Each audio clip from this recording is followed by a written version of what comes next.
I'm Josh. And I'm Tom. And we are the team behind Southworks Creative. The two of us have over 12 years experience within both the stock industry and working with some big clients on commercial projects. Video is everywhere, from social media to mobile ads and TV commercials, and the demand just keeps on growing. In this video series, we'll be taking you on set to show you how we work. We'll share our knowledge on how to make the transition from still photography to video, ways to shoot photo and video simultaneously, and give you our best tips and tricks for combining stock and commercial work.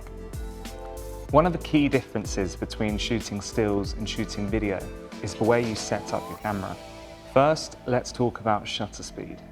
When shooting stills, you typically aim to freeze action and capture a pin-sharp image with no motion blur at all. To do this, you typically use a higher shutter speed. But with video, your main goal is to make your footage look as natural and cinematic as possible. So you want to have some motion blur. If you have a high shutter speed, you'll lose the blur and the footage may not give the smooth flow you're going for. To achieve a natural motion blur, we use a thing called the 180-degree shutter rule. What this means is that your shutter speed should be double your frame rate. So if you shoot in 25 frames a second, your shutter speed should be 1/50. And if you're shooting slow motion at 50 frames a second, then your shutter speed should be 1/100. Most cameras and DSLRs give you the option to set your shutter speed at 180 degrees, so you don't have to adjust it every time. Like most rules, you can creatively break this. For example, higher shutter speeds work well for fast-paced action scenes. If you use a higher shutter speed when you're shooting a boxer punching a bag, you'll get less motion blur and more dynamic footage. Next, let's touch on aperture and ISO. They work in the same way for both photography and video, and that a lower ISO will give you cleaner footage. However, if you want to shoot with a wide aperture of say f2.8 in a bright environment outside, your video will be overexposed if you stick with the 180-degree shutter rule. To get around this, you can use neutral density filters, which cut the light entering your sensor by varied amounts. When shooting video, you need to choose a color space and color profile. Color space is a measurable range of possible colors and luminance values for video output. While it sounds complicated, the key thing to know is that you only need to stay in one color space when processing video. We recommend that you choose a log, aka flat color profile.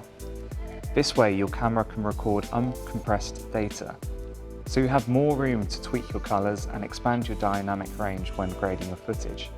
This isn't a crucial step when you're first starting out with video, but it can make a big difference in your final output. Please note that Adobe Stock does not accept flat or log color profiles, so you need to upload the color corrected footage. For stock footage, Rec. 709 is a great choice. If you have a newer camera that has autofocus built in, then we highly recommend using it. This way, you can lock your focus on your subject and let the camera do all the hard work for you. If you have an older camera or rather go old school, here's a few tips for working with manual focus. Shoot with a small aperture, f5.6 or higher, as this will give a bigger depth of field so your plane of focus will be larger. This way, it'll be easier to keep your subject clear and sharp. Just like with photography, you'll want to shoot in the highest possible setting. If there's a 4K HQ mode on your camera, then choose that. If your camera doesn't have a 4K setting, there's still a strong demand for HD stock footage. If your camera allows it, experiment with shooting footage in slow motion to add a variety to your stock portfolio. As a photographer, you probably own a fair amount of gear that can also be used for video. A tripod, lighting equipment, diffusion, and different types of lenses. But when making the move to video, consider adding these items to your toolkit. A fluid head for your tripod, which will help control movements of smooth pans and tilts. Extra batteries, video uses a lot of power. Super fast memory cards that can handle 4K footage, and an external monitor. From one seasoned photographer to another, we have no doubt that you'll be able to apply your knowledge to video. Thanks for watching our Adobe Quick Class. If you'd like to learn more about how to increase your earnings by adding video to your stock portfolio, check out our other videos.